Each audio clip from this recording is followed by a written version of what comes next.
Cancer కణాలు శరీరంలో వృద్ధి చెందకముందే సింపుల్ ఒక రక్త పరీక్ష ద్వారా ఇవో ఫలాని క్యాన్సరు ఫలాని డేట్ నాడు లేదా ఇట్లా వచ్చే అవకాశం ఉంది, ఈ జాగ్రత్తలు తీసుకోవాలి అని చెప్పడానికి ఎలాంటి అవకాశం ఉంది?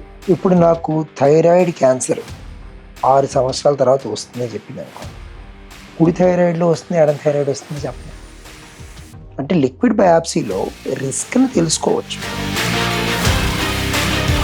చాలామంది అది ఒక ఆర్గానే లేకపోతే క్యాన్సర్ రాదు కదా అనుకుంటారు. అది తప్పు. ఒక్కొక్క ఆర్గాన్ని గార్డ్ చేయడానికి 10 జీన్స్ ఉంటాయి. ఒక్కొక్క జీను 10 ఆర్గాన్స్ని గార్డ్ చేస్తుంది.